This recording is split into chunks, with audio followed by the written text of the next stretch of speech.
Welcome to Math 123, Summer Session 2, Calc 2, using the Harvard Calculus text by Edward Hughes Hallett in the 4th edition. This is not a live recording. The first day the hardware was not completely set up as yet, so I'm recording the highlights of the first day. Dispense with all the administrative stuff. I gave out syllabus and explained requirements of the course and all kinds of things. I also briefly went over the chapter 1, which is mainly pre-calculus with limits. We talked a little bit about limits at a point, limits at continuity, infinity, the definition of continuity, that sort of thing. And we also had, since it's a multimedia room, we also had a little YouTube music video about math called The Mathematicians, which was sort of fun. Then we talked about the definition of the derivative as a limit. So let's first start there. All right, section 2.1, measuring speed. Consider the following function. This function is h of t, the height of a ball that I drop from a certain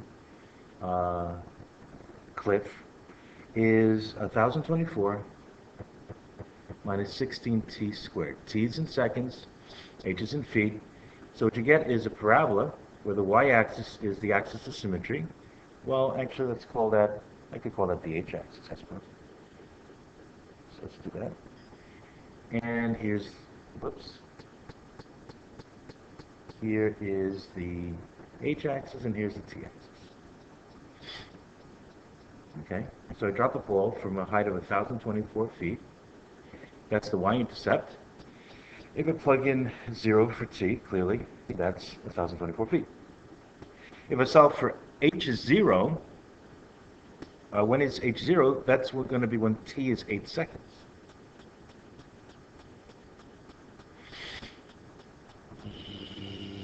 Something like this. Okay? Now consider the point 1. Let's see, that would be 1, 1008. And the point at t equals 2, that would be 2, 960.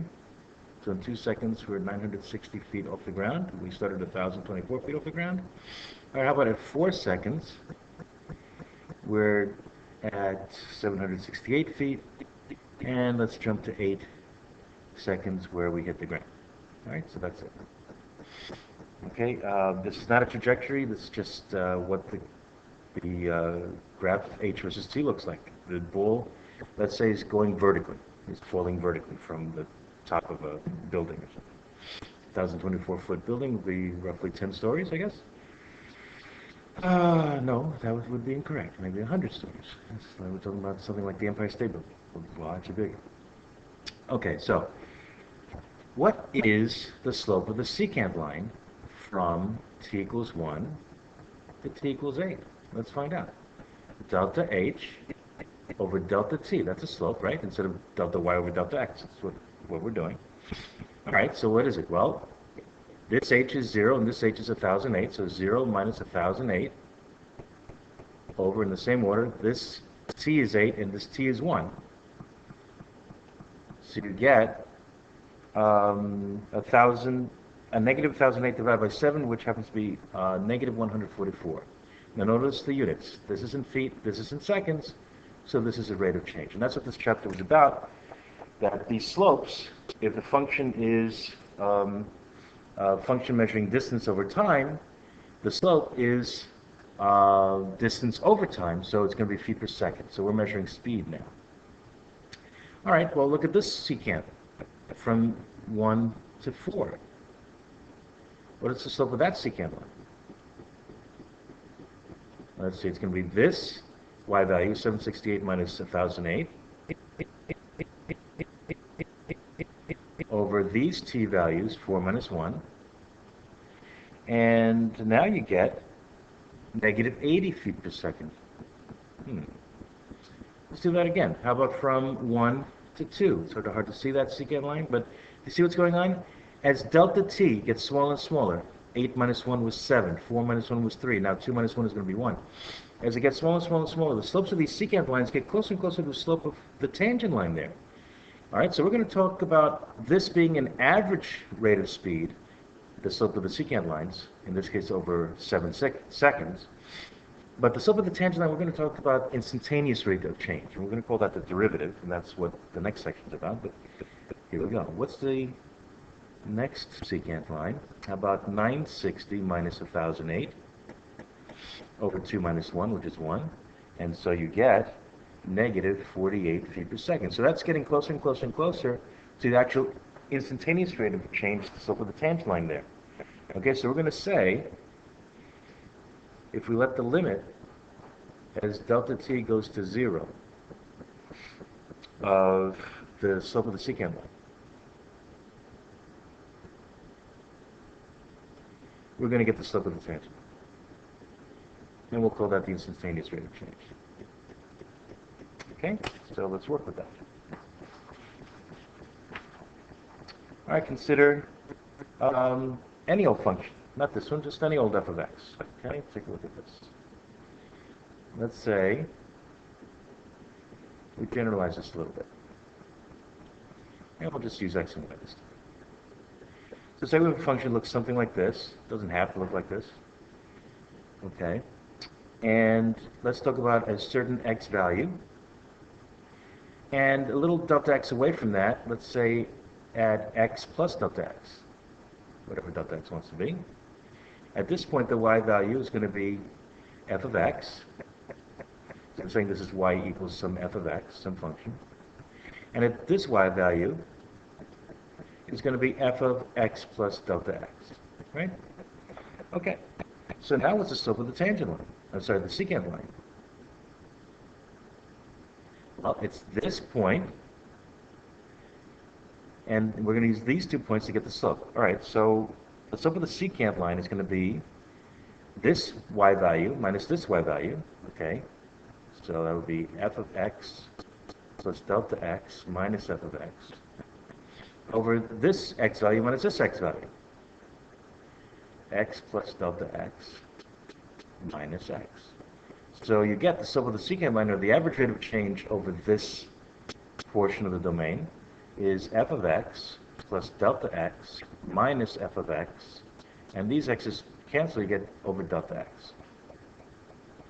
Okay, so let's define this thing, the derivative, the slope of the tangent line, at any point x, any value of x along the curve, is going to be the limit as delta x goes to 0. Now, instead of getting cumbersome writing delta x a million times, I'm going to call that h instead, right? So as h goes to 0, this distance goes to 0, we're going to have the limit of f of x plus h minus f of x all over h. Okay, very good. So let's apply that to the initial question we were talking about when we were dropping that object. Let's see what the instantaneous rate of change is there. Okay, so let's say that the derivative at a point is going to be the limit at some value of x, call it a, as h goes to 0, of f of a plus h minus f of a all over h. Or you could get the derivative function, but that's the next section. We're in 2.2 derivative at a point. But we could get the derivative at any x and then just plug in a if you like, but let's not. Now remember, what we had here was h of t was 1024 minus 16t squared. Let's see what we get for h prime, and then we'll plug in 1 and see what the rate of change was. Remember, we went all the way down to negative, what, 48 feet per second? And in absolute value, you think it's smaller, maybe in the 30s? Let's see. So what's h prime at 1? It's going to be the limit as h goes to 0 of h of 1 plus h. That's maybe confusing. Yeah, that is sort of confusing. All right, I'm going to change my notation here a little bit. Yeah, I'm going to just call this f of t, okay?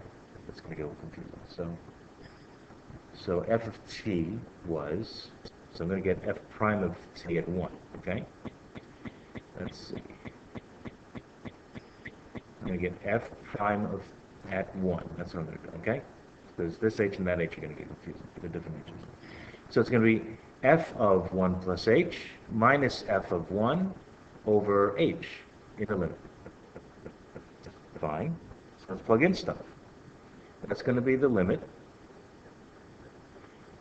as h goes to 0 of 1,024 minus 16 times 1 plus h squared. And so I'm plugging that, I'm composing 1 plus h, f of t with 1 plus h. I'm plugging 1 plus h wherever I see t. All right, so that quantity minus, what? F of 1, which is going to be 1,024 minus 16 times 1 squared. Okay. Which was the 1,008 before, remember? Okay, over h. Now let's simplify this a little bit. Equals the limit as h goes to 0 of, let's see, 1,024 minus 16 times, now let's FOIL this out, 1 plus 2h plus h squared, fine. Quantity, this little quantity, minus 1,008. Okay, and so what happens? Well, this 1,024 minus this 1,008 combined to 16, and so you've got this limit of 16 minus stuff. Well, let's distribute the negative 16. Minus 16, so they're going to cancel. Minus 32h minus 16h squared over h. Okay, now the 16s are canceling, so you get the limit as h goes to 0 of negative 32h minus 16h squared over h. All right, so this is the derivative of this function at t equals 1, right? And so we get the limit as h goes to 0 of negative 32 minus 16h. And that's what we called a plug-in limit when we went over chapter 1. You just plug in 0 there because the function's fine there, the limit exists there, it's the same as the function value, and you get negative 32 feet per second. Remember, we're getting closer and closer and closer to 30-something. Okay, so that's good. All right, so let's practice this up. Section 2.3 is, can you get the derivative function this way for any given function? Well, for the most part you can. All right, let's consider y equals f of x equals x squared. What's f prime? Now, not at x equals 1, but at any x, right? So it's going to be f prime. Well, actually, I'm not graphing this. I'm not going to stay there. So f prime is what? F prime is going to be the limit. This is for any x now, just not at some a, not at 1, right? Is the limit as h goes to 0 of f of x plus h. But that's f of x. I'm going to compose it with x plus h. Plug in x plus h. You get x plus h squared minus f of x over h. Now you just FOIL this out. The limit as h goes to 0 of x squared plus 2xh plus h squared, and don't forget this minus x squared over here. And now the x squareds cancel. The limit as h approaches 0 of 2xh plus h squared over h. Now the h's cancel. The limit as h goes to 0, because h is a common factor here, so it can cancel. You get 2x plus h, and again you get a plug-in limit. Okay?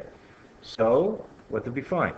If f of x is x squared, then f prime of x is 2x. I don't know if that's familiar to anybody, but let's see if we can get a pattern here. I'm going to do some powers, different powers of 2, 3, 1/2, -1. Let's see what happens. So we can get what's called the power rule for differentiation. Try it again. Let's see. All right, let f of x equal x cubed now. Let's try it again. What's f prime, according to the definition of the derivative? it's going to be the limit as h goes to 0 of x plus h cubed minus x cubed over h. And I went into this whole thing with Pascal's triangle and binomial expansion theorem and all that kind of stuff. I'm trying to save time here today. So you get the limit as h goes to 0. Oh, by the way, this definition of the derivative is a limit. It's called the limit of the difference quotient, because you're taking a difference in the numerator and you're taking a quotient, the fraction, right? Now, so if you expand this using the binomial expansion theorem, or you FOIL a couple of times, you're going to get x cubed plus 3x squared h plus 3xh squared plus h cubed. And again, don't forget this part, minus x cubed all over h. So what do we get? The limit as h goes to 0. The x cubes cancel. You get 3x squared h plus 3xh squared plus h cubed over h. And again, the h is a common factor up here, so it can be canceled out by this h. In other words, how do you divide a polynomial by a monomial? Divide every single term by it, and they all cancel in h. So you get the limit as h goes to 0 of 3x squared plus 3xh plus h squared. And again, there's a plug-in limit for h equals 0. There's no problem. Of course, this is not a plug-in limit because it's undefined over 0. That's a problem. So we can't do it there, but we reduced it to such a point that the limit is obvious.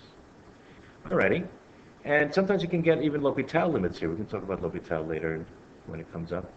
But what did we got? What did we get? If f of x is x cubed, then f prime is 3x squared. Right? So when it was x squared, you got 2x. When it's x cubed, you got 3x squared. Let's try a couple more power functions, see if we can get a little pattern going on here. Consider the function f of x is x to the negative 1, but realize it's 1 over x. But that's a power function where the x1 is a negative integer. Okay, fine. So what's f prime? It's the limit as h approaches 0. Now compose this with x plus h. 1 over x plus h minus the function, right? The function at x plus h minus the function at x all over h. Now, how are you going to simplify this so that hopefully that h in the bottom here goes away?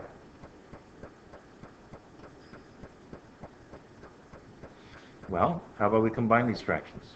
We need a common denominator. How about we multiply top and bottom here by x, limit, as h goes to 0, of x over x times x plus h. And multiply top and bottom here by x plus h minus x plus h over x times x plus h. And the whole thing is still over h, right? So let's combine these fractions. Now that we have common denominators, you keep the denominator, subtract the numerators. X minus x cancels, and nothing minus h is negative h. So you get the limit as h goes to 0 of negative h over x times x plus h over h. Now think about it. I always make a big deal about this. You know how to divide one fraction by another. How do you divide it by a fraction? You multiply it by the reciprocal. So you end up with this.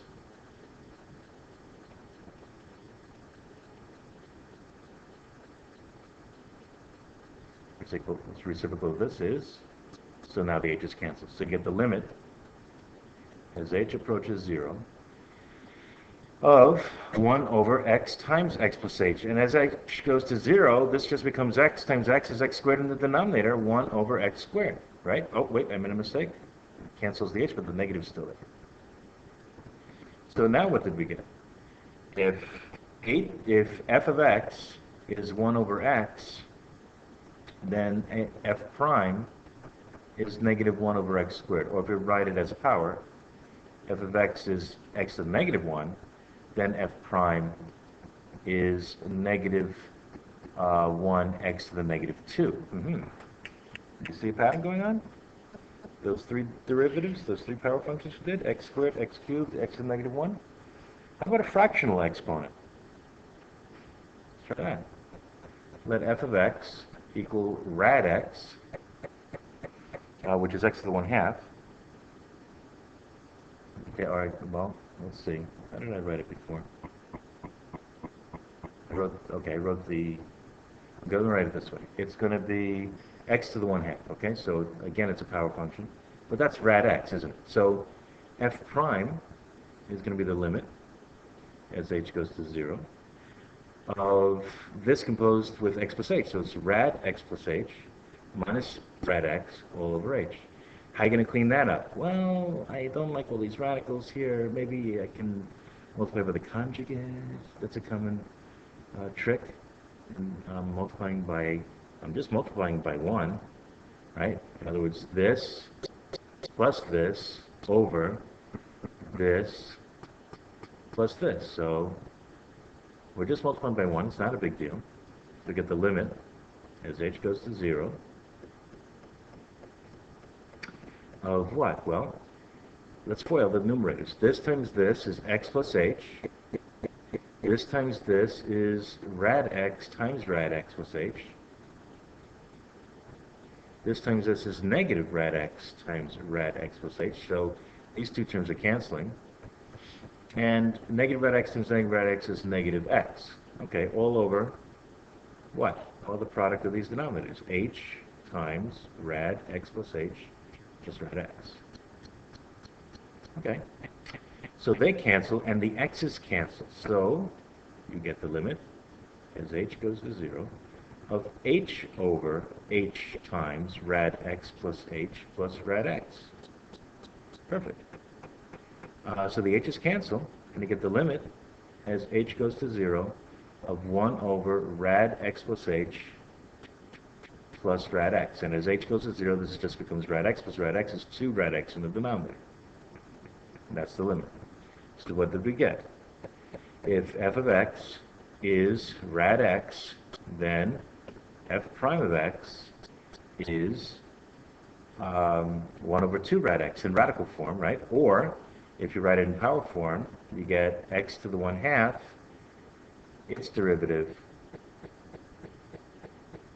becomes 1/2 x to the negative 1/2. Okay, so in general,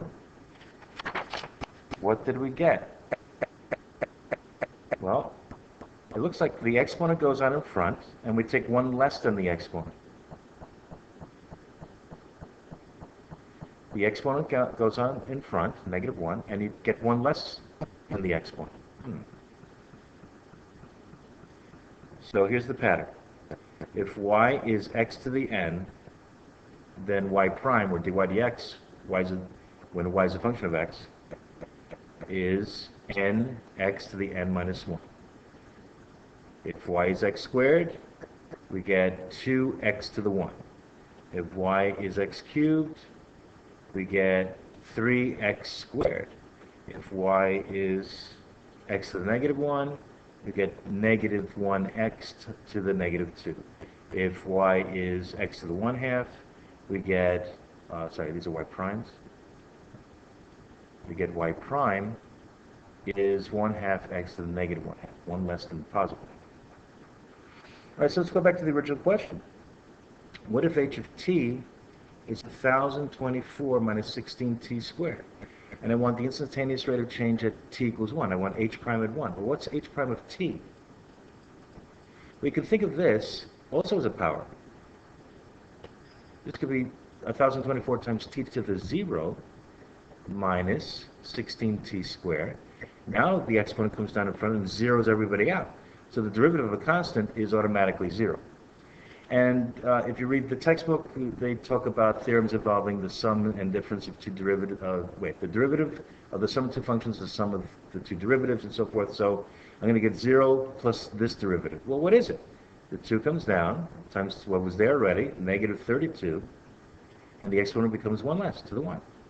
So what's h prime of 1? It's negative 32, whoops, negative 32 feet per second. Again, but now I can do this for any t, instead of just at 1, which is what we originally did. All right, so that's the gist of the first lesson. So I hope that helps, and that's enough for today. Bye-bye.